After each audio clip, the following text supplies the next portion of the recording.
welcome to another episode of the Comic Schtick Podcast, a podcast where comics are my shtick. My name is Blake Wild, or you may also know me as Smokey's Videos, if you're watching this on YouTube. I feel like every time I record an episode, I always forget how I start them off. So today, we're going to be talking about the rumors of a new Superman property, some stuff with our favorite hunter, Kraven, and I'm going to be talking about my, my history with Batman. Because, if you are unaware, my 100th episode of a little YouTube series I run, or I make, called What Is, just reached its 100th episode. And for that special occasion, I did an hour-and-a-half long analysis of 4 of Frank Miller's comic books. I analyzed Dark Knight Returns, Year One, Dark Knight Strikes Again, and All-Star Batman and Robin. Because those, I didn't do Golden Child or Last Crusade, because Golden Child is more sort of normal-ish, I guess, and it's not really about Batman. And Last Crusade, I'm pretty sure that was mostly Azzarello doing a lot of work on that. So check that out, because that was like a month and a half of work that I put into that video, and there is a special little surprise at the very end as well that I'm sure people who are really into the comic book YouTube scene will enjoy. So check that out. It is available now on my channel, Smokey's Videos. It is called What Is Frank Miller's Batman? An analysis of the human mind, vigilantism, and comics. In other self-related news, Destructo Boy, The Era of Alpha Cardinal, Part 1 of 2. This is issue 1 of a 5-issue mini-series that I am publishing myself, self-published. It is for sale now. Physical copy is $9.99, and a digital copy is $5. So, if you want a physical copy, however, if you're wondering what's so special about that, besides the fact that this is a fully inked and everything's done in this comic book, I have all 5 issues done. I'm just slowly releasing them. If you're wondering what do I get extra if I ordered this physical copy for $9.99 plus shipping and handling at etsy.com/shop/Blake T. Wild? Well, let me answer your question. You get to choose a free head sketch. I will include a free head sketch about maybe like this high by, I don't know what the exact size is. It's probably like 4 by 8 or something like that. I can't remember. It's smaller than this book, so it'll slip right inside. You get to choose a free head sketch of any character that you want from any property. Head sketches, of course, are about from the shoulders and up. So I will illustrate that and sign it, and I'll sign the book right here in this little front page. You can't really see it. Right in there, and I will ship this out to you myself, and you will be able to treasure this and sell it for a lot of money when it's hopefully worth something in the future. I'm doing a fairly limited print run of these so far. I'm only doing 100, I think, of each book, unless it becomes popular enough to warrant more. So get it while you can, because they are going fast. That's etsy.com/shop/Blake T. Wild. Links, of course, are in the description. Go to my link tree for that. And, of course, each episode, I don't know if people are maybe unaware of this or if you just don't bother looking, but I forget to mention it each time, is that I do have time codes in the descriptions of all the episodes for the topics that I'm talking about. So, with that in mind, let's get right into things. Today, to start things off, I'm going to be talking about some comic book news, some regular comics that I read that I'm going to be reviewing. The first is X-Cellent 2. I finally got issue 2 of X-Cellent. That is the Peter Milligan, Mike Allred sort of sequel to their X-Factor, X-Force series. I have unfortunately not read those yet, but I really want to because I love Mike Allred's art. There's a quality about it that is both simultaneously, it's so alive yet stilted, I guess is the best way to put it. All of his character work, he just has such a way of contorting and drawing and illustrating the body and the form that it becomes statuesque. Like, it feels like like clips or images, like photos taken from real scenes, just based on how he moves his characters around. I just love his art and his style. X-Cellent number 2 follows up the storyline of X-Cellent number 1, which is about Zeitgeist leading a team who, are they the ones who call themselves X-Cellent? I believe they are. I can't remember. I sort of forgot. It's a rival team to the X-Statics, X-Force, whatever they're calling themselves now. I think they're still X-Statics. But he started a rival team because he wants to, like, he's jealous, essentially, of the leader of the X-Statics team. And he wants to, like, rub it in their face that he's better than them. It picks up after a brutal scene in which one of the characters is stabbed and bleeding out. And then our main character's, what is her fucking name? Is it You Go? No, it's not Go. Is it Go Girl? No Girl? Something like that. I really should have flipped through this again because it's drifted away in my mind. I read it a couple days ago. They get into a fight. She gets half of her fucking face melted off. And she's freaking out about that. So they all teleport home. And then Dupe, everybody's favorite little green potato alien thing, floats over and he's like, it's fine. That's just a protective skin that got messed up. And they rip off her face and like her whole body, and it's like a suit, a form-fitting body suit, literally, that she's been wearing, and all of them are wearing, that adds like extra security during their fights. So while that's going on and X-Statics is doing their thing, Zeitgeist is leading his shitty little knockoffs, and he's getting pissed off that X-Statics keeps ruining his plans. He's losing followers on the internet that like is really important to him because he's like a live streamer and influencer now. So he's getting pissed off about that. People are making fun of him and his team. And so he gets an idea that he needs he needs some better characters on his team, is what he decides. He doesn't give a fuck about the shitty Z-listers on his team currently. He wants some interesting people who can do cool stuff. So he enacts a prison break for this teenage boy, and whose powers I cannot remember. Go read it yourself, everybody. That's my review of X-Cellent number 2. I really like it.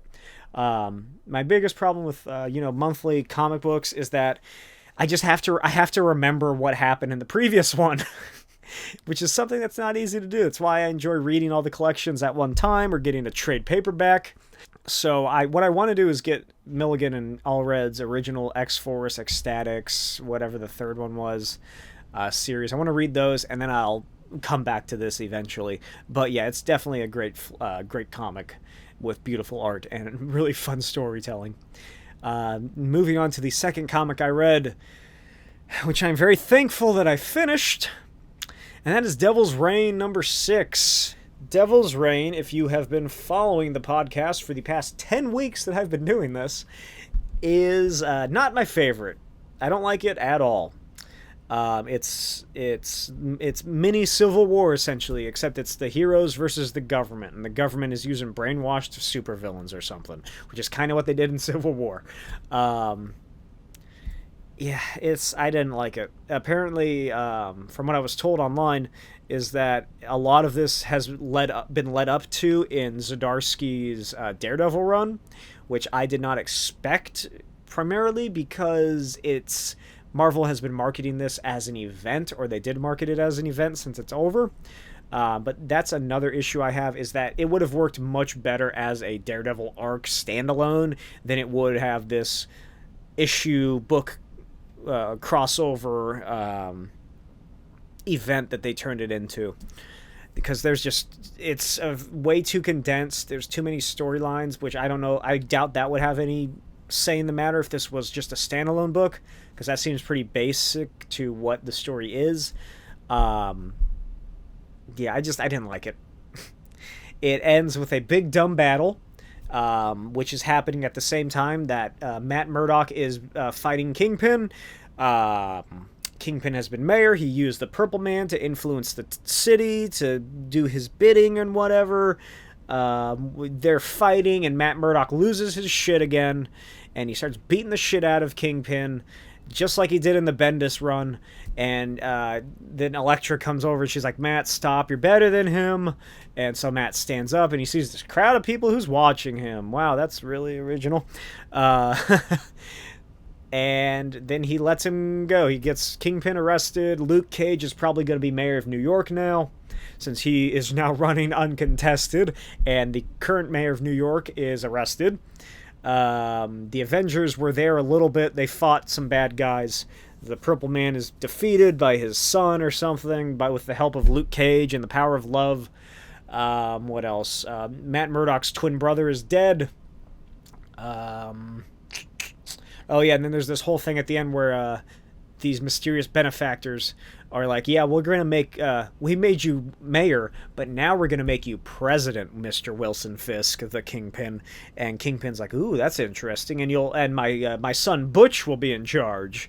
And then he murders the two people who gave him the deal, because he, in a monologue that he doesn't speak outright to his son, he's like, I want to tell my son that Fisks never stand down and are lapdogs or whatever, which I feel like would have been much better if he was saying it out loud, but whatever. That was probably my favorite part of the book. There's also the whole thing with the Dr. Octopuses for some reason. Like, Dr. Octopus is in this story, but he barely plays any roles, and there's other Dr. Octopi who are from alternate universes, and they have... It's like, instead of Superior Spider-Man, this one's like Superior Ghost Rider. There's the Hulk and Wolverine. Is it Wolverine?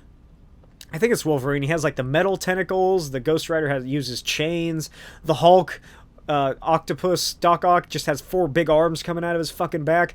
What was the purpose of them being in this story besides cool drawings, I guess? And you get to have a little spin-off series?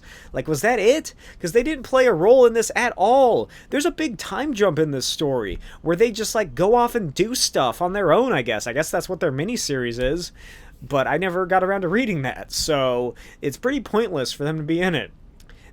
What Doc Ock does do is make this device for Kingpin to house the Purple Man, but like, there's no reason for that to have been Doc Ock. That could have been anybody. That could have been some nameless scientist that Kingpin kills or something. What else happens? Oh yeah, so then Kingpin and Typhoid Mary, they fall in love together for some reason, and they're married now, which I brought up a while ago, but I still don't understand that. And they leave the country and set off on a boat to sail the world or something as lovers. I don't like it. And meanwhile, back in New York, Elektra and Daredevil are forming the Fist to fight the Hand. Even though when you do rock, paper, scissors, you know, the Hand's going to beat the Fist. Because Matt Murdock's weird twin brother, who's like shouldn't exist, was killed by the Kingpin, who thought it was Matt Murdock, the whole world, city, whatever, thinks Matt Murdock's dead, so he can be Daredevil all the time now, until that's ignored. In future runs, which is like the second or third time I feel like that's happened. Like, people think Matt Murdock's dead, so he just becomes Daredevil or takes over a new personality, becomes a fry cook, gets his life ruined, whatever. And yeah, so that's sort of the status quo for where Daredevil's at right now, I guess. I don't recommend it. And moving on to something that I really do recommend, though, is Radio Spaceman Part 2 of 2, which I was very saddened by when I saw on the cover. I did not realize when I picked up the first issue that this was only a 2-part series. I really want to see more from this. This is such a fun book. It's Mike Mignola. What is the artist's name? I forgot. I'm going to look it up just because I can't remember, and I really want to know because it's really fun art. It's starting with an H. Okay, it's only fucking showing me Mike Mignola. Come on. Show me the goddamn artist. Greg Hinkle. That's what it is. Greg Hinkle does the art. It's fantastic. It's really good cartooning. It's such a fun story. So it picks up immediately after the first one, which was a cliffhanger. This scientist woman has been kidnapped by an evil scientist who plans to sacrifice her to this ancient frogman god thing. It's very Mignola. It's very like Lovecraftian, weird sci-fi stuff. Radio Spaceman goes to save her. He has to fight these little frog tribal minions. So he's doing that as he's working his way to the sacrifice. And meanwhile, there's a vampire woman just roaming the nearby area because she was also captured on the ship that the scientists were on. And when it crash landed into the planet, she was freed. So she's also on the table as a possible threat. So anyway, Radio Spaceman gets there. He stops this evil scientist from killing the good scientist, whose name is Aziz, I think it is. I think it's Dr. She's like an archaeologist named Aziz. So he saves her. Radio Spaceman, by the way, if you're unfamiliar with it, he's dressed like a World War I sort of soldier in terms of uniform, and it's a dome head with a floating skull that is piloted by a man on like some space station light years away. So he's busting skulls, and he stops the guy. He shoots a spear through him, which is kind of reminiscent of Hellboy Volume 1. And then they're like, oh, we did it. We stopped the sacrifice from taking place. And then a large, bellowing voice comes out of this giant frog monster statue, and it says, like, the sacrifice has been given for Gargoom. And Gargoom is the name of this ancient elder being god that is worshipped on this planet. And so the evil scientist starts mutating, and his body is malforming, and he's becoming the avatar for Gargoom. And all the frogmen, like, bow to it as Radio Spaceman and Aziz race away back to the ship. They're running away when Gargoom, whose name is an onomatopoeia because they use it multiple times as such, explodes out of the mountain, the cave that they're in. It's like a Godzilla-sized monster, and it starts just wrecking shit and coming after them, so they're running from that. And they're getting closer to the ship, and like they're trying to hide, but Gargoom is about to get them, and then they hear a roar in the distance, and it turns into a kaiju fight movie because two other giant monsters show up, and Dr. Aziz's like, oh my gosh, I recognize this from my studies at the academy. That's Yaigir, and that's Grungar, or whatever their names are. There was an ancient writing and text that said that once there were three of them. Three monsters ruled the planet, but that was one too many, so they locked them away. And so these other two monsters just come in and fuck up Gargoom and like are ripping up out of his intestines and shit. And just they're fighting each other as Radio Spaceman and Z race back to the shuttle. The ship they crashed on is out of order. It won't work. It's destroyed. So they run towards Radio Spaceman's ship. But if you remember, Radio Spaceman was tracked down by some space bears who dress like Soviets, obviously, who were trying to capture him. But he beat them up and killed almost all of them. But one of them got turned into a vampire monster. And so it attacks them. And Radio Spaceman easily does away with it, kills it. Aziz kills it. She smashes a branch over it when it's attacking Radio Spaceman and stabs it through the heart. And then they turn around, and on top of the ship is this completely white woman in all white, and it's the vampire queen. Can't remember her name. And she's like, oh, you call that beast a vampire? Oh, no, let me show you a real vampire. And she hops down, and she's like, I'm going to kill you now. And then Aziz transforms into a vampire monster thing. I thought she was like a were creature of some kind because she looks kind of fuzzy, but I guess that's because she's supposed to be like a bat monster, like a werebat or something. And so she fights the vampire lady as Radio Spaceman. It's so good. So Radio Spaceman just stops. He's just watching, and the scene cuts back to the guy who's operating him, just with the same blank expression on his face, like, what the fuck am I watching right now? Because in the foreground there are two vampires fighting to the death, and in the background there's these giant monsters just kicking the shit out of each other. It's so fucking good. It's such a funny moment. And so that happens. Eventually, the monsters kill Gargoom, and Aziz kills the vampire woman. and Radio Spaceman and Aziz escape, and she's like, don't worry, I'm one of the good vampires. You don't have to worry about me. I got it under control. And they fly away as Gargoom's, like, inner energy explodes half the planet or something. And, yeah, and then in the caption box is like, oh, well, will Radio Spaceman and archaeologist space vampire Dr. Aziz make it home safely? Stay tuned to find out. Or, you know, something cheesy like that, like an old serial. God, I hope that Mike Mignola keeps making these, because Radio Spaceman is one of the best comic books that has been released. It is so good. But that concludes my comic book talk. And now I'm on to mostly movies, actually. Movies and television.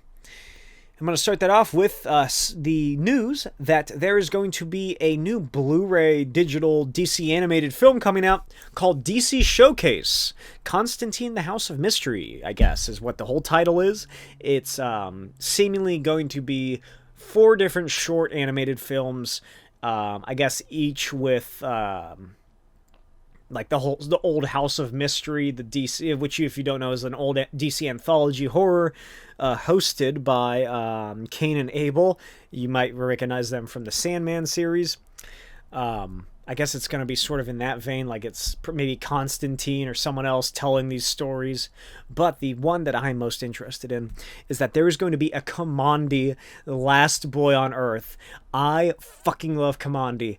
He is... KAMANDI? Is that how I say it? KAMANDI? KAMANDI. KAMANDI sounds better. KAMANDI. I love KAMANDI, the last boy on Earth. I talked about him ad nauseum in one of my previous episodes where I did obscure DC characters. So check that out.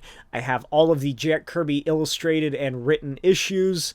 It is such a fun story, and I am so excited. The screenshot they posted of the series looks really... I really dig the style. I hope it's so well animated, and I'm just very excited. I don't know what the other 3 shorts are. I don't know if those were announced. Maybe they're waiting to announce those, doing a delayed system or something. But that is going to be coming out on May 3rd. So that is, the next week, I believe? So goddamn, I'm really excited for that. I really want to check that out. I hope it's good. I hope the other ones are good too, so it sort of incentivizes me to, buy it on Blu-ray or something. Next up is, unfortunately, the Spider-Man news. A lot of this stuff is Spider-Man news. So, as we all, I'm sure, know, or maybe you don't know, Spider-Verse 2 was delayed. Across the Spider-Verse is what it was called. It was supposed to come out in like October, November, December of this year, 2022, but it has been delayed until June 2023 with Part 2, because the sequel is a 2-parter. So Part 1, Across the Spider-Verse, is going to be coming out in June 2023, and Part 2, which they have recently announced, is called Beyond the Spider-Verse, is going to be coming out in March of 2024. God damn, I wonder what it was that they delayed it so much. I guess just, production, I guess, unless Ezra Miller had a role in the movie. So yeah, that's really unfortunate, but hopefully that means that we get a much better product than we would have if they had to rush it or if they couldn't do what they wanted to. Moving on to, Venom 3 has been announced to be in pre-production. And there were also some rumors that I saw recently, which were saying that it is about Toxin. You remember Toxin, kind of, do you? Did you watch Venom 2? I talked about it briefly when I also talked about Venom and Venom 2 a couple weeks ago. I did that before Morbius came out. I looked at the Venom films. That was the first time I watched Venom 2, was a couple weeks ago, and it's terrible. But the detective in that movie, who unceremoniously just gets his neck snapped and then his eyes glow blue for some reason, is going to be Toxin. So yeah, there's rumors that Toxin's going to be the villain, so anybody looking forward to Null, for whatever reason, or any other villains, they'll probably fucking shoehorn in some other villains or characters, but it seems like it's going to be Toxin as this main character. It's just another symbiote for him to fight. I'm sure he's going to be like, oh my gosh, Carnage was the red one, but Toxin's a red and black one. Or unless he's blue. Because why the fuck were his eyes blue? The detective's eyes, he's dead, and then he shoots his eyes open. And they're glowing blue. Like he's doing fucking Spice from Dune or something. Oh, God. We got more Sony news, everybody. El Muerto has been announced. El Muerto, if you're like me, I had no idea who the fuck this character is. So I had to look it up. He appeared once, I believe, or at least has made his first appearance in a 2006 issue of Spider-Man, which I looked up on eBay, is already going for at least $20. So yay for the speculator market. El Muerto is going to be, he's a wrestler. He's a villainous wrestler guy.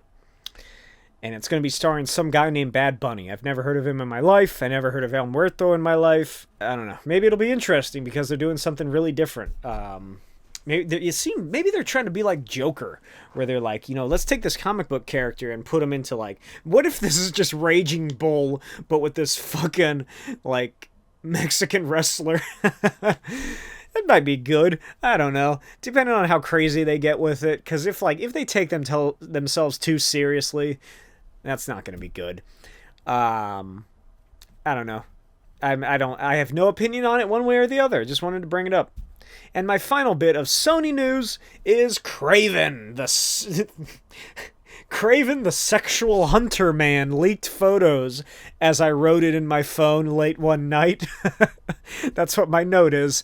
So let's talk about Kraven the Sexual Hunter Man. There's some leaked set photos of Aaron Taylor Johnson running around in those fake foot shoes for Kraven. And apparently there's like a sizzle reel where he appears in like two scenes. Like one of them's hanging off a car, chasing somebody. If I remember correctly from a rumor I read, it's that Kraven gets hired to hunt down some guy as like a mercenary or a bounty, and then Chameleon is hired to stop Kraven, but they realize and learn that they're stepbrothers or something, so they team up and fight the big bad guy, and it sounds like shit. It sounds fucking awful. Just announce Morbius 2, Sony. That's all we want. Speaking of Morbius 2, before I finish this part up on the Sonyverse, I got this bad boy. Oh my god, it's just as shiny as Spider-Punk. Which is actually a pretty cool looking poster. This guy I know brought this into me at work today as a little gift. And it's not a bad looking poster. It's pretty cool. I really like the spiral effect going on top that leads to Dr. Michael Morbius, the living science vampire. Being turned into Morbius. A new Marvel legend arrives, it says down above the logo. Yeah, it's not bad. Don't know what that is, though. Oh. There's like a fucking, for some reason they use a clip or like an image of Morbius touching that little girl's forehead who's in the hospital. Yeah, it's a pretty cool looking poster. I'm definitely going to get this framed and hang it up. I'll hang it up above my Superman art right here. But yeah, so that's cool. As you know, I thought Morbius was really fun. I had a great time with it. I'm definitely going to buy it on Blu-ray. Go check out my video on Morbius, if you haven't already, or my podcast on Morbius. It's just called I think it's Moon Knight and Morbius. Morbius is all caps, so you should be able to see it. On to some more film-related news, specifically in terms of streaming. I'm sure everybody has heard about Netflix's whole fiasco, and that is that, well, to start things off, Netflix's stock has plummeted about 25-30% last time I checked. Might be more, might be less at this time. Hundreds of thousands of people are canceling their subscriptions. They have recently announced that they're going to be doing a new subscription service, which is a cheaper price, but you get ads, just like Hulu. And recently, a big-name hedge fund manager sold off all of his stakes in the company. So that's not good for them. That's not good press. They say any press is good press. That's not necessarily true. In addition to all this shit going on and all this chaos, Netflix animation has been canceled, apparently. They've shut down that division, seemingly. They fired the heads and the executives. And a lot of animated stuff has been canceled. I read that a lot of the animated kids shows have been canceled. A lot of the popular ones even aren't getting picked back up. The most unfortunate is that Bone has been canceled. Bone, oh my gosh, my nose. Bone, if you are unaware, is a comic book series, all ages based, by Jeff Smith. It's one of the probably most well-known. You'll see it a lot on Scholastic book order pages or in book fairs. It's those little white marshmallow-looking guys with the big noses that are in like a medieval setting. It's really fun books. Yeah, that's been canceled. It was going to be an animated show or series or movie on Netflix, but that's not happening anymore. Yeah, and all of this happening really makes me wonder what is going to happen with SANDMAN. Because if you are unaware, DC and Warner Brothers have licensed out SANDMAN, the comic book character, to be a show, but it's going to be through Netflix for some reason. Maybe HBO Max wasn't a thing when they made this deal initially. I don't know why they didn't just do it on HBO or whatever, because that seems like it would have been more synergistic. But yeah, how do all these announcements fare for SANDMAN? Is it going to go the route of Swamp Thing did, unfortunately, which was getting axed half and like getting cut in half and not having any continuations? Is it going to be cut short? I imagine that if anything, it'll be one season and then Netflix will not pick it up. They will cancel that shit. Unless it just does gangbusters and it's just such big word of mouth and incredible reviews that they have to keep, they really want to keep doing it. They don't have to.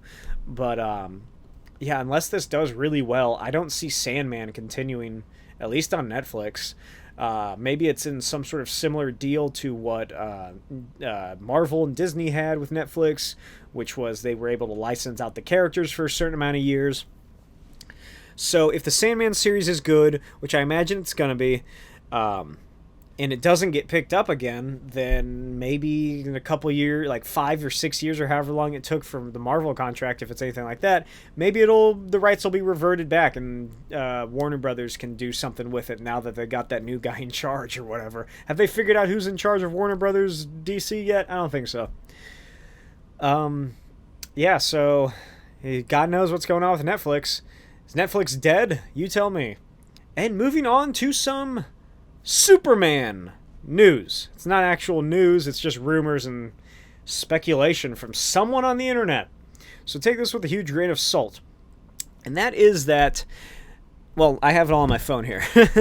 So this is essentially what I saw. The place I saw this first was a Twitter thread by a user named Cherry Faluda. Or GeoPanda24. I have no idea who this person is, but they just tweeted out one day, here's a thread with everything I know about the Superman reboot. I don't know who the fuck this person is. I have never seen their name in any of like the leaks or rumor places that I visit. So I don't know. Take this with a huge grain of salt. This person could have just made this all up on their own. Who knows? It sounds like a fun idea, though, so I wanted to talk about it. So even if it is fake, good job on you for coming up with something interesting. So, number 1. While the project was originally intended to be a period piece, the final draft submitted by Tahisi, is that his name? Ta-Nehisi Coates? I've never actually said his name out loud. Ta-Nehisi Coates? Is that right? I can't remember. It is not a period piece. I remember people saying that it was going to be a period piece, like in the 40s or something, which would have been a fun thing to see. But yeah, I'm fine with it. Maybe they can do it sort of out of timey, like the animated show was. But that's fine if it's not. Number 2, it's not about a black Superman being a victim of racism. Rather, it uses Superman's alien heritage as a parallel to racism. They are, however, going through a colorblind cast, which is going to be interesting because following this, they say, they do have descriptions of the characters in the script, which gives away their races. Lois Lane is written with an Asian actress in mind. Perry White is written as an African-American man in mind, which is interesting because Obviously, Lawrence Fishburne played Perry White in the Snyderverse movies. And initially, in the Superman animated show, they wanted Perry to be black. But they didn't do that because, for whatever reason. So that's something that's interesting, that just about every time that Perry White gets adapted, maybe it's because his last name is White. Maybe that's why every time they want to make him black, because like, ooh, isn't that clever? His last name's White, but he's actually a black guy. I don't know, it's odd or interesting that like every time they make an adaptation, they want to try and get Perry White to be black. I don't know. That's just interesting observation. It's happened at least 3 times. That's more times than I expect. And Jimmy Olsen is described as a freckled redhead. Thank God if this is true. Oh my God, I am so happy. I am so ready to see a Jimmy Olsen character that's redheaded and freckled. Not like that stupid fucking Snyder version. Or whatever happened in Superman Returns. Was he in that? Jimmy Olsen, another one of, if not the, one of my favorite, if not the favorite, DC comic book characters, or comic book characters in general. I love Jimmy Olsen. I also talked about him in my Obscure DC Characters episode. And he has not really ever been redheaded or freckled in any of his film appearances, at least live action. So I hope to God they can get like a young adult guy who can really knock it out of the park as the Ace Cub reporter, Jimmy Olsen. Oh man, reading this makes me really excited for this movie just because of how different it is. Superman is heavily nerfed, being taken back to his Golden Age roots. He can no longer fly, but he can instead leap tall buildings in a single bound. He also lacks heat vision, frostbite, and X-ray. He's also described as moving at Mach 7. Which is very cool. We haven't really seen that. Even the old black and white Superman, they still did they still had him fly for the most part. If I remember correctly. I don't think they've ever really done one where he leaps tall buildings and that's it. He's always been able to fly, I think. So, yeah, it's going to be really cool just to see him fucking bounding over goddamn skyscrapers and shit. That's going to be awesome. Assuming that this is real. I think this is the fun. No, there's a lot more. The film is utilizing...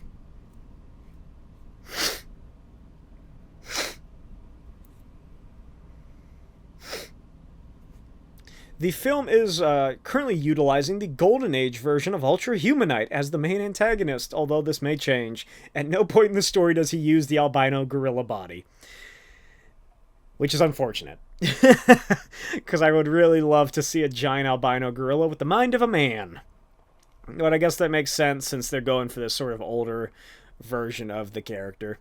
So they want to... Oh, man. If this movie does well and it's... and all of this is real, how fucking great would it be if they, you know, each movie, assuming that they keep making these in this universe, each one's like, you know, takes elements from each era of Superman. So like the sequel is more wacky and sci-fi related, Silver Age, then there's the Bronze Age, and then it goes downhill from there, and then it becomes a Snyder movie. Never mind, maybe don't do that. Maybe stick to Golden Age and Silver Age. The script is rather long, clocking in at 165 pages. This may be due to the fact that the film is being written as an awards contender rather than a regular superhero film. It portrays Superman as a champion of the oppressed. The government hates him, but the people love him. I don't like that. I don't like written as an awards contender rather than a regular superhero film. I don't like that because it conveys the wrong sense in that... that makes it sound like every superhero film has to be the exact same. Like, oh, that's the superhero genre. It has to be fights and stuff and this and that. It can't be emotional. Yes, it can. Superhero comics aren't all the same thing. Go look at anything goddamn Tom King has written. Well, most of his stuff is the same. But compare that to everything else. There's such a variety that it doesn't have to be mentioned if this is an awards contender. Because... anything should be able to win the award. Who gives a shit about the awards, by the way? I don't know. What I'm saying is that just because it's allegedly being written as an awards contender, which is, you know, definitely what all the racists and bigots are going to be using as their argument about why this film is terrible, is that I sort of lost my train of thought. Sorry. This is why it's getting tougher and tougher for me. My brain's going. I don't know. I just don't like the way that that's worded. I don't like that. It's like, oh, this isn't a superhero movie. This is a award-winning movie. That sort of gives me the wrong feeling. But based on everything else, it really seems like it's going to be good. Especially since it's Ta-Nehisi Coates. I can't fucking remember how you spell his name. Ta-Nehisi. Is it an N or an H? I don't know. The next one says that the film is a love letter to Jerry Siegel and Joe Shuster's original comics. It also has a dedication to them. Pa Kent's character is based off of Jerry Siegel. It actually has a dedication to a lot of writers, such as Jack Kirby, who serves as the inspiration for Dan Turpin.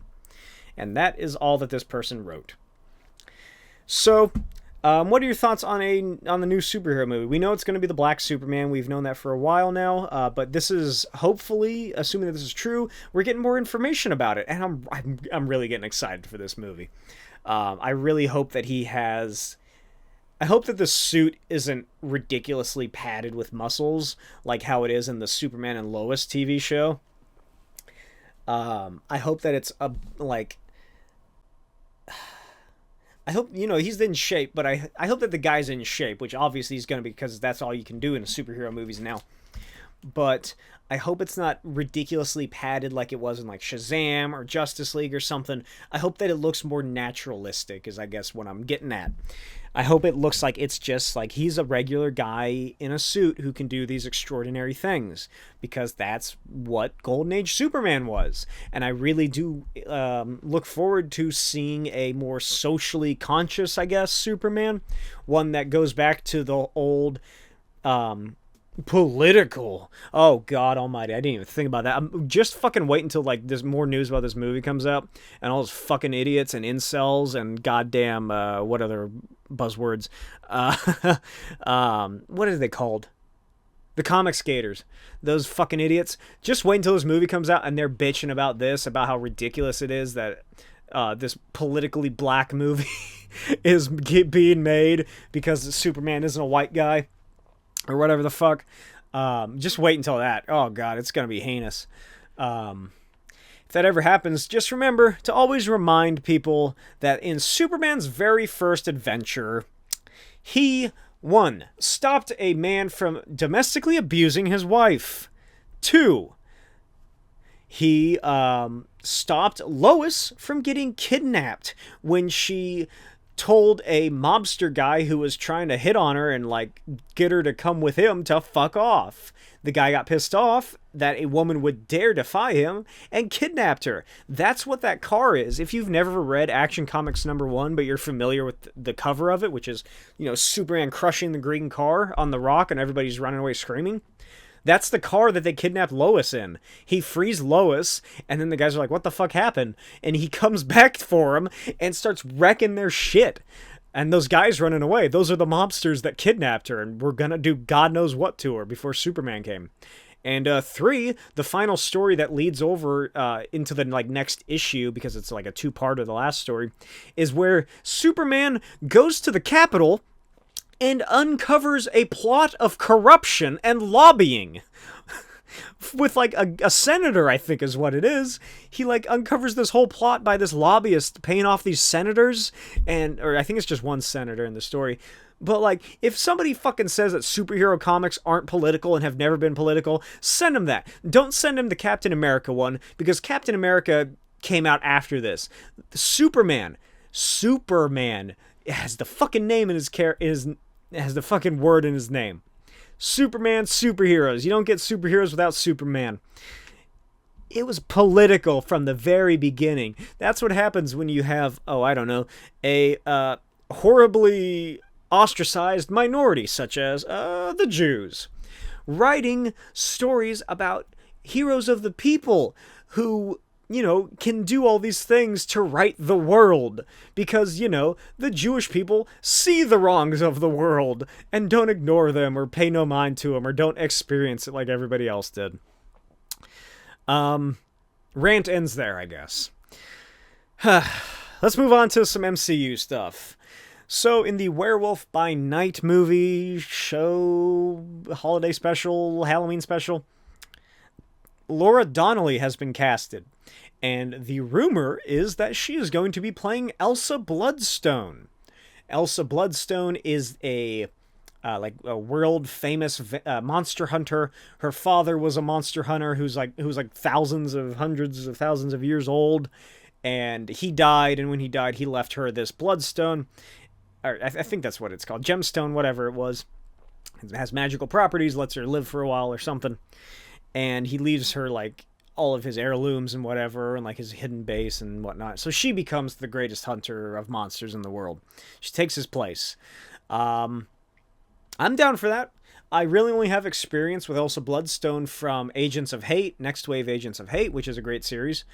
But yeah, I would really be down for that, especially if she's redheaded.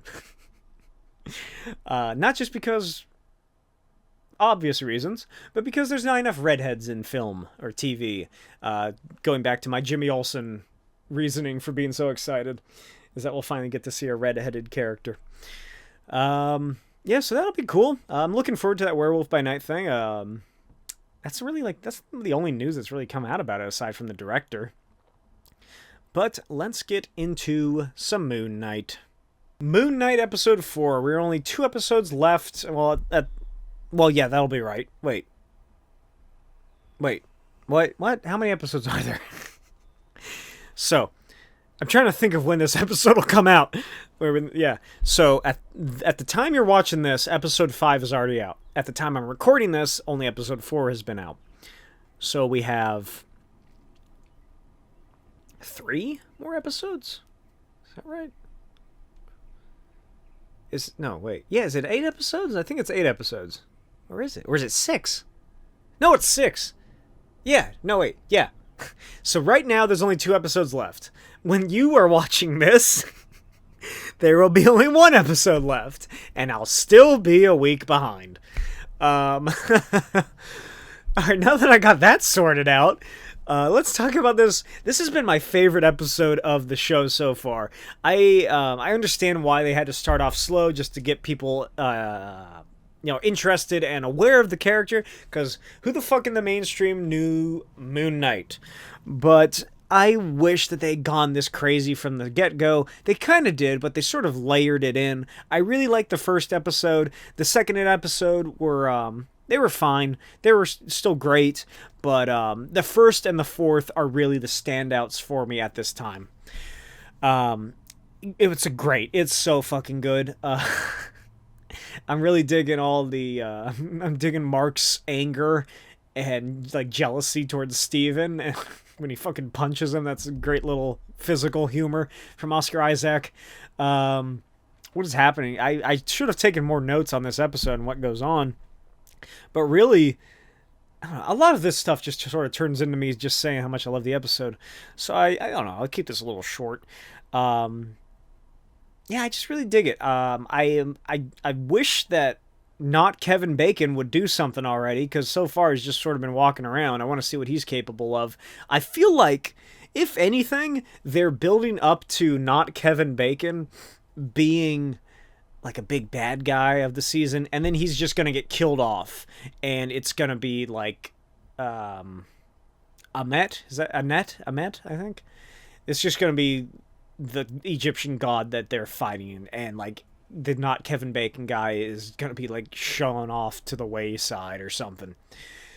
So that's good. Really creepy episode with those undead guards or whatever they were doing the fucking. This episode is gonna give like some kids some nightmares if they watch it, eh? Holy shit! When he was fucking embalming that goddamn living man while he's slowly bleeding out, and you can see the fucking guts coming out of his body. Holy shit! That got way more. It was way more visceral than I thought it was gonna be for a Disney Marvel episode. And those fucking things are creepy too, eh? I don't know why I keep saying eh all of a sudden. Fucking hell. That was something. I was shocked when I saw that. on Disney Plus of all places. What are they gonna do? Because you remember how they did, if you're unaware, or you do remember, they were testing out this like different rating system for shows. They were gonna censor some stuff, which they tested out on Falcon and Winter Soldier, which is where they removed blood and like blood spray from the scene where John Walker decapitates a man. What are they gonna do for this? If they do that, what are they gonna censor over the top? Is he gonna be like, what is he gonna be picking up when putting in those jars? Like fucking candy canes, sausages, or something? He's just gonna be pulling links of sausage out of that man's coat. Oh man, I really want to talk about the ending, so I'll just get right there. The scene, Mark gets shot twice in the chest, and he doesn't have the Khonshu ability within him, which I assume is why the hippo goddess is there to help him get his Khonshu back. Yeah, that's what the next one should be called, is how Mark got his Khonshu back. She is clearly the she's that Avatar woman from who told Mark where the sarcophagus was in episode 2, 3, when they do the meeting of the gods and their avatars. She's the one that like is the music goddess or something. So she is somehow in Mark's mind as the avatar itself. Maybe, I don't know, maybe it's some sort, it's clearly some sort of metaphysical transportation going on, because she's not the normal woman, it's the goddess. So maybe the goddess left her performer avatar's body and is now inhabiting Mark's, and that's why she's in his mind as he's slowly dying. It's sort of like Jacob's Ladder, if you've ever seen that movie. Great flick. Check it out. Not the remake that came out a couple years ago, but the original one from the 90s. I think it's 90s. Is that right? Yeah. So it's just Mark's brain trying to comprehend what's happening as he's slowly dying out. But oh man, that was so great. That fucking reveal of the old television show Stephen Grant, Indiana Jones Adventurer. Oh man, it gave me some heavy Legion vibes from that. So much so that I immediately turned to my girlfriend and was like, oh my god, this is just like Legion. And so much so also that we are now watching Legion. I am doing a rewatch of the first season. Well, I only ever finished the first season. I never picked up the second and third. So once I get past that, it'll be all new. But at this time, we are watching Legion, and we are on the second episode, and she is hooked. So I am quite happy about that. My sales pitch to her, to getting her to watch Legion, is that I asked her if she liked the end bit of Moon Knight episode 4, and told her that that's basically all of Legion. Go check out Legion. It's such a great show. But yeah, I'm really looking forward to where Moon Knight goes in the last 2 episodes. I hope to Khonshu above that it gets a second season, because I'm really liking this show. If I had to rank like my top 5 Disney Plus Marvel shows, it's probably going to be Hawkeye, WandaVision, Loki, Moon Knight, and Falcon and Winter Soldier, I guess. Is that how many there's been? I feel like I'm forgetting one. I always feel like I'm forgetting one. I know there's What If, but I'm not counting that. Just because that's not in my top 5. I think that's it so far, right? Yeah, I'm really digging this show. I really like it. What I want Marvel and Disney to do is release these shows on Blu-ray, for God's sake. I want to own these. I want to get the special features and whatever. I want to just be able to pull it off my shelf and put it in without having to worry if I'm connected to the internet, or like having to go through Disney Plus or whatever. What I'm thinking about doing, honestly, is just getting empty Blu-ray cases, maybe like some empty like Blu-ray discs if you can get those. I haven't really looked into it that far.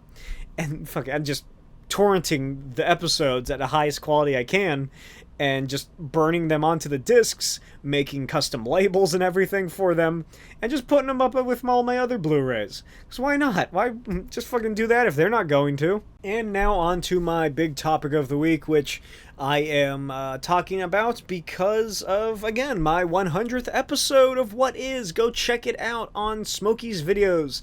It is all about Frank Miller's comic books and how, well, specifically on Frank Miller's Batman comics, and how they are actually great and genius satire and a commentary on not just the comic book characters themselves, but comic books and the industry as a whole.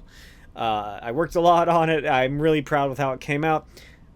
And again, there is a special little surprise appearance at the very end if you missed it. There's also an Easter egg to, I'll just say it here, there's a Watchmen Easter egg. See if you can find it. If I get to 200 episodes or 50,000 subscribers, I'll do an episode on Watchmen.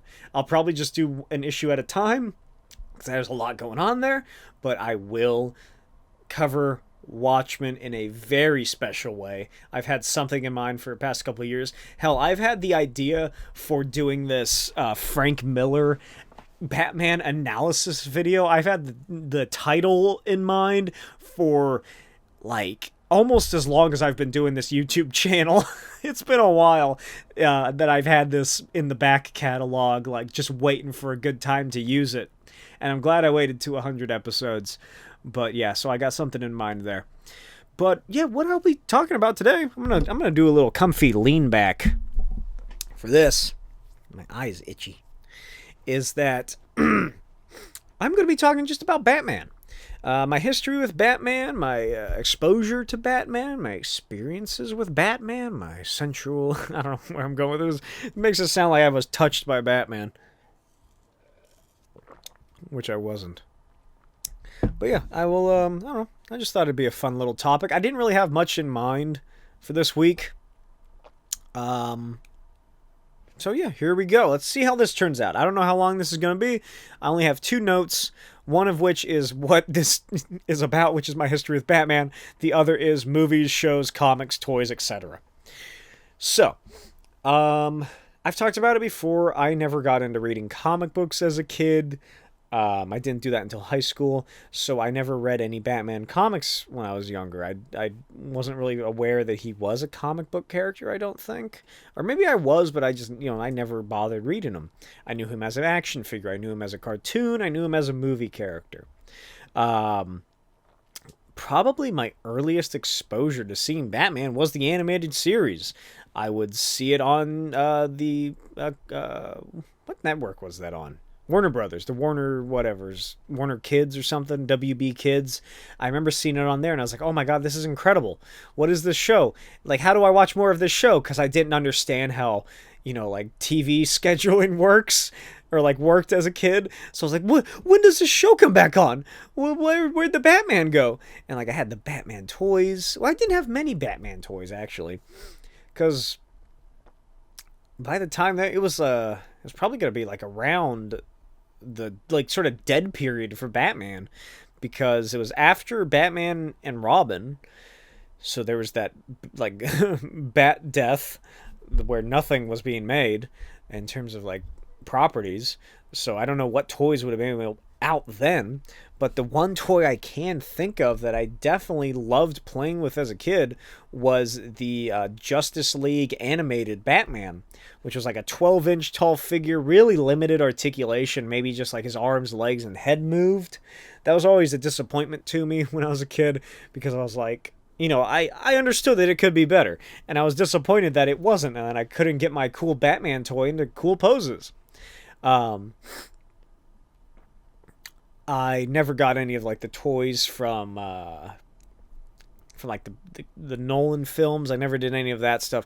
I never saw a Batman Nolan film until after The Dark Knight Returns or The Dark Knight Rises came out. I was aware of them. I just never went and saw them. I used to like not go to movies that often. Like I said before, I never saw Iron Man in theaters. Captain America, Thor, Hulk. the first MCU film I saw was The Avengers, and then I sort of went back and rewatched everything. And that was about the same time that Dark Knight Rises came out. They were both 2012, weren't they? I just snapped a rubber band, if that's what you heard. I mostly knew Batman from the Michael Keaton, Val Kilmer, George Clooney films. I never really saw Batman Returns until I was in my teens. I have a distinct memory of flipping through the channels one night and finding the ending scene of Batman 1989 where Joker is hanging off the roof, like it's that final showdown in the church clock tower. So I remember seeing Batman going up and fucking fighting the goons and tossing them over like the edges and shit and beating everybody up, and finding this horrific looking bloody Joker, and I was like, oh my god, but I couldn't look away, and I had no idea what it was. I didn't know that was Joker. I didn't know that was Batman at like the time, or I think I knew it was Batman. I didn't know who Joker was, and it was just that end scene right there where Joker tries to escape and Batman kills him. And Joker falls to his death, and he has that little laugh box that's like, ha ha ha ha, like that, as the Joker just lies dead in the rubble. And I was like, oh my god, what is this? And I never saw anything else again from like that movie until I was older, and I watched the Keaton version. But for the most part, I watched Batman Forever and Batman and Robin a lot. Like I got the like the collected versions of all four of the two films, and like the Batman, the original one. I never watched Adam West. I didn't, aside from like maybe here and there if it was on television, but I never sought that out. Probably because I was like, ooh, I'm too cool for that. So like my main awareness of Batman was Keaton for a little bit of the first movie, and Val Kilmer and George Clooney's versions. I loved Batman Forever. I never actually really cared for George Clooney's Batman and Robin, even when I was a kid. I was like, oh, Bane's cool. I like Bane. But other than that, I never liked... Oh, yeah, and Mr. Freeze I thought was alright. Like, he's making dumb puns, and it's all Schwarzenegger. But I was like, oh, this is a weird movie. I like the other one better. Because two of my favorite Batman villains are Two-Face and Riddler, probably because of that movie. I loved the giant riddle question mark cane that Jim Carrey had. I always wanted one of those. I love Two-Face. I don't know why. There's just something about Two-Face that always struck my imagination. I do recall that I did have a Two-Face toy, which was like a DC Collectibles or something, whatever it was. It was the old like Silver Age green and orange suit.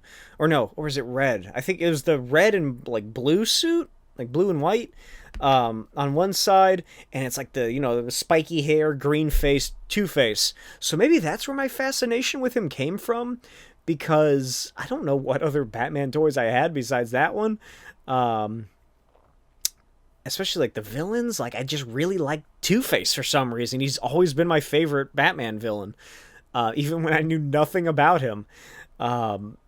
And I remember that like a lot of drawings that I did as a kid, I was just fascinated by that split perfectly down the middle, like the two sides. I remember one time I was just like going through a phase where I was just drawing a bunch of stuff like that. And the one that comes to mind specifically is when I was with my dad, I think, and we were over at a relative's house, and I was drawing on the floor, and somebody asked me to draw Rudolph, because I guess it was close to Christmas or something, and so I drew Rudolph the reindeer as Two-Face, which, as like I was a young kid, I don't know, I was probably like 5, maybe a little younger, yeah, maybe like 5 to 6 probably is around that time. And so, it was just the big face, like circular face, and like the stuff in the inside. But on this side, it was like a regular happy-looking Rudolph. And on this side, it was like the big grimacing mouth and like the evil eyes and like wrinkly face. And I thought it was so cool. And I showed it to like people, and they're like, oh, look at that. Like they did not understand what I was doing at all. I think, like, I don't know, maybe this is just a false memory I'm implanting, but like the antler on this side was like snapped off or something. So yeah, for some reason, Two-Face has just always struck me. It's just he's such a visual character that he stands out so much more than all of Batman's other villains. Because most of his other villains, well, most of his villains are just people. You know, there's Man-Bat and Clayface, Killer Croc, but Two-Face is the best of both. Because Joker is just a guy with a white face. Sometimes he has a long mouth. Sometimes he's just a normal guy. But Penguin, he's a fat man. But Two-Face, he's both the human and the monster aspect of Batman's villains. And, you know, he's just such a stunning-looking visual when a child first sees it. And it's just such a great and cool idea for a character. And I honestly, I really like Tommy Lee Jones as Two-Face. Could have been toned down a lot more, but his voice as Two-Face, it makes me feel that version of Two-Face wasn't Harvey Dent, the district attorney, but he was more of Harvey Dent, the Southern Baptist preacher or something. Because he has like a sort of Southern twang when he speaks in that movie. And maybe that's just Tommy Lee Jones in general, but I really loved him as Two-Face. I thought he was so cool looking, his gross face and the big like purple lips and his awesome suits and those two hot minion women that he had. That was a big reason I liked it too. So yeah, I still enjoy that movie. I still love that movie. It's really fun. But yeah, that's probably the earliest stuff I watched with him. Or with, like, you know, Batman. It was just I watched those movies a lot as a kid, and then I sort of fell off of Batman, and I skipped, like I said, Batman Begins, Dark Knight. I remember when Dark Knight came out, and all my friends were raving about it, and I had no idea what they were talking about. And we were like driving around, going around town, and like they were sticking their heads out the windows because they all had long hair, and they were like like making, like doing the Joker thing when he's in the cop car. But I was like, I've seen the trailer. But I never, like, it wasn't until Dark Knight I keep saying Returns. It wasn't until Dark Knight Rises came out that I actually sat down and watched all of the Nolan Batman films, and it reignited that love of Batman that I had not had since I was a kid. Because, you know, I fell out of it. I didn't have the comic books to read, so there wasn't really anything to keep me going there. I wasn't watching the Nolan films. There was the show. There were shows. There was the Batman and Brave and the Bold, which I didn't like either at the time. I've gone back and I've been rewatching Batman Brave and the Bold, and I love it. It is a great show. I remember, like, when I was younger, or when I was a teenager, I sort of watched a couple episodes here and there. I was like, oh, that's actually pretty good. But I never sat down and watched everything. Now I'm doing that. I'm watching the whole series. But, you know, when I was a kid, I saw The Batman, which was that weird CG animated, weird stylized show, which I still haven't gone back to. Or was it CG? No. Which one am I thinking of? There's that weird CGI Batman animated show. Then there's The Batman, which I think was 2D. That's the one with, like, the weird, like, monkey climbing around psychotic Joker voiced by, like, Kevin Michael Richardson, I think. I've watched that one a little bit. My favorite part of that show was the Dracula episode where they adapt Batman Vampire, Red Rain, Blood Rain, whatever. I really like that one because I just love Halloween scary themed episodes or like specials for properties that aren't normally scary. So I love Halloween themed episodes. Like there's the Boy Meets World one, which if you're unaware of it, there's a Boy Meets World episode where all the kids are in detention in the library, and it's fucking a Disney-fied Scream adaptation. It's Scream, but in the Boy Meets World universe. And, like, the characters are getting killed off one by one. And it's fucking ridiculous. And I was like, oh my god, this is the coolest episode ever. But yeah, so I skipped those episodes. So I skipped those shows. So I had nothing really Batman to sustain me. again, there weren't many toys. The ones that there were, they were by Mattel, and they looked like shit because Mattel could not figure out how to make a good action figure, specifically for their DC line, until they lost the license. Those last, if you collect action figures, you're aware of this, those last, like, last 2 or 3 waves of figures that Mattel released before McFarlane Toys got the license were so much better than anything they'd released in the past decade and a half. I don't know what the fuck they were doing. They really should have figured it out sooner, or else they'd still have the license. But, yeah, but when, where am I at? When I got back into Batman, it was when Dark Knight Returns came out. God damn it, I did it again. Dark Knight Rises. So Dark Knight Rises comes out. I still didn't see that in theaters. It was after that came out. I got recommended it by this buddy of mine I met online. He was really into it. He was like, you need to watch this. Bane's awesome, blah, blah, blah. So I watched them all. I got really into that. I went and bought all of the fucking movies on DVD. Because, I didn't have a Blu-ray player at that time. So I have Batman Begins on DVD, and then I learned that there are 2 different versions of The Dark Knight. One is just a regular release, and, so it's just front and back, it's a regular release. The second is a Joker-fied version of this normal release, so it has, like, the Joker ha-ha-has and, like, the smiley faces, and he's, like, scribbling over, like, Batman imagery and shit. He's like, look at this clown, and it's like an arrow pointing to Batman, stuff like that. So I had to find that. Thankfully, it was at the same store I got the other ones from. And I bought all of, like, the movies again, and I just started collecting Batman. And then, I got really, like, back into them. I was really into those movies for the longest time. And that sort of led to, where I am now. I started collecting comic books a year or 2 after that, probably around 2013, 2014 maybe. 2015 at the latest. Probably 2015, I want to say. Because I think it was around that time. That sounds about right. Probably 2015. I started watching the animated series again.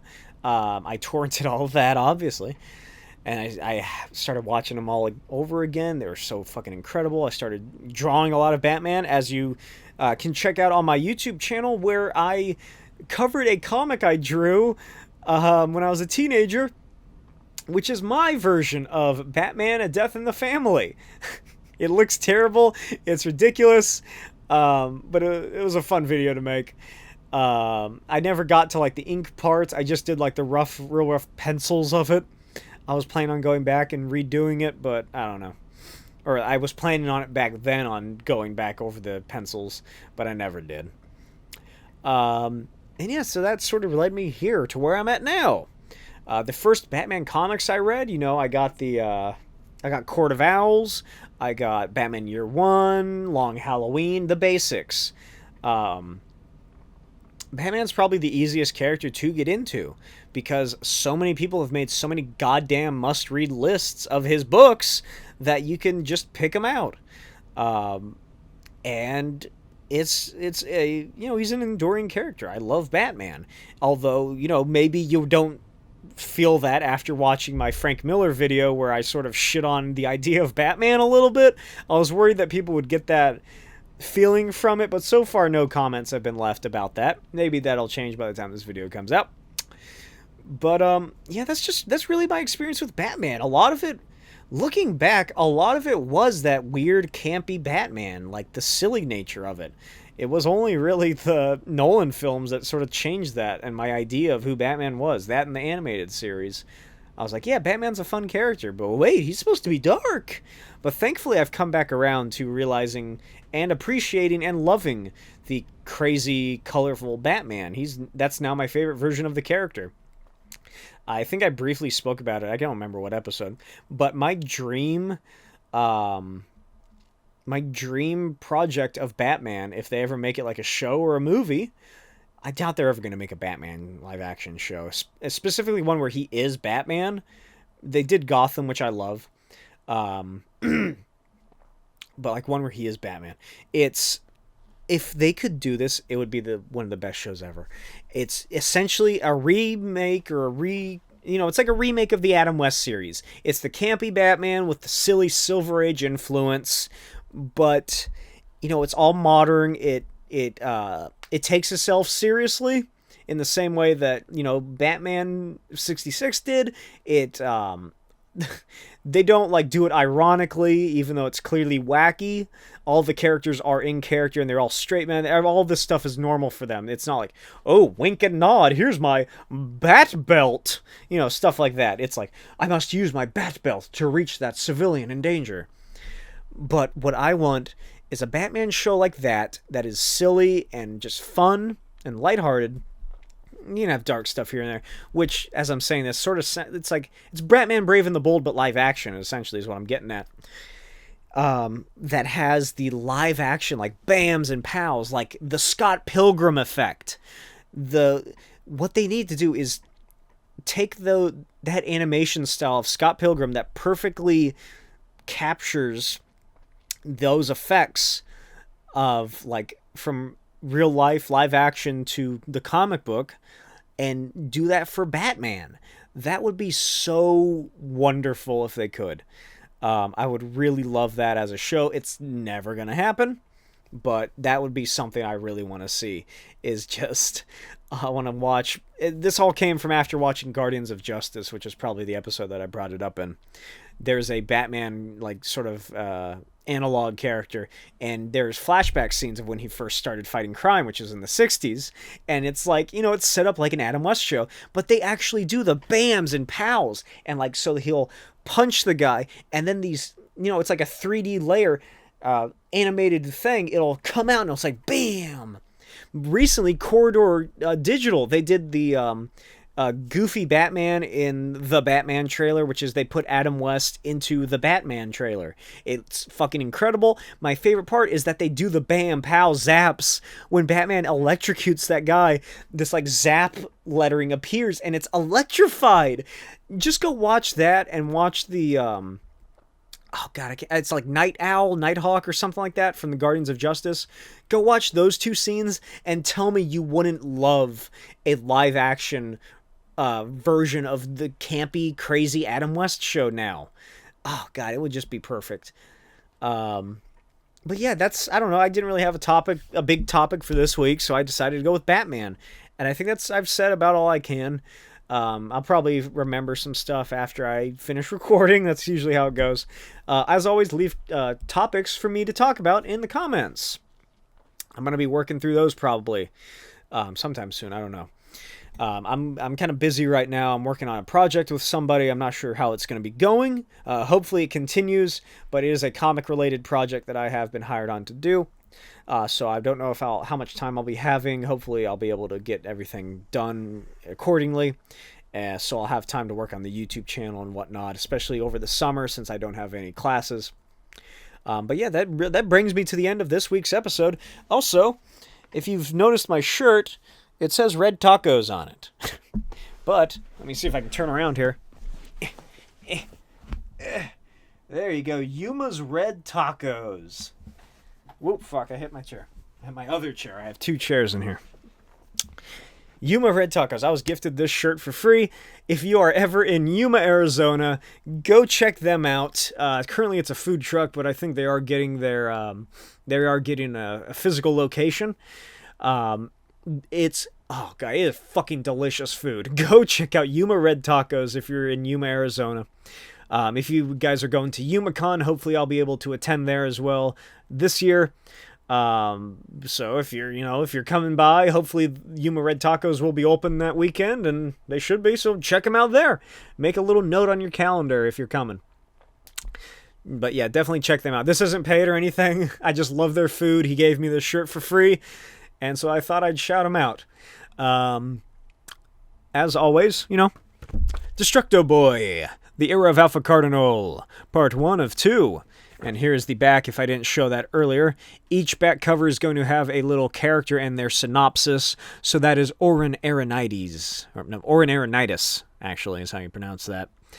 It has a little history of him. It's inspired by Jack Kirby's Captain Victory comic. He did that a lot in those books. He had the little back cover with the characters on it. So yeah, this is, fully completed comic book. People are really digging it, that are reading it. Getting good reviews from it, so I'm really happy that people enjoy it. check it out, etsy.com/shop/Blake T. Wild to get your copy now before they sell out. $9.99 plus shipping and handling for the physical, and it includes the freehead sketch. If when you buy it, there will be an option, there'll be a dialogue box. Just put whatever character you want me to draw in there. If you want to leave a little message for me to read, do that as well. If you want the sketch to include a certain message, if you want to give this as like a gift to somebody, then let me know.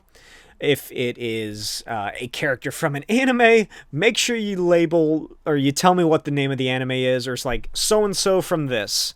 Don't just say the name because I might get mixed up because I'm not familiar with anime at all. But yeah, so check that out, etsy.com/shop/Blake T. Wild. Links in the description in my link tree. Yeah, so that wraps it up. I don't know what I'm talking about next week. I keep pushing back the Daredevil and Nocenti finale, mainly because I haven't finished reading the books yet. So maybe next week is Ann Nocenti's Daredevil.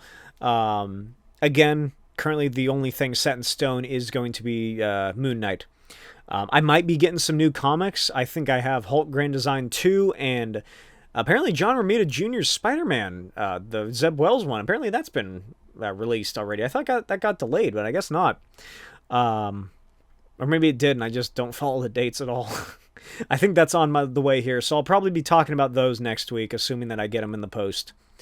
But yeah, other than that, I hope you enjoyed this episode. Let me know what you thought of it in the comments below. Follow me on Instagram at NotBlakeWild and at Smokey'sVideos for updates on my art and YouTube and whatever else I feel like posting on there. Subscribe for more if you're not already subscribed, and follow me on whatever podcast platform you're listening to if you're listening to this in audio only.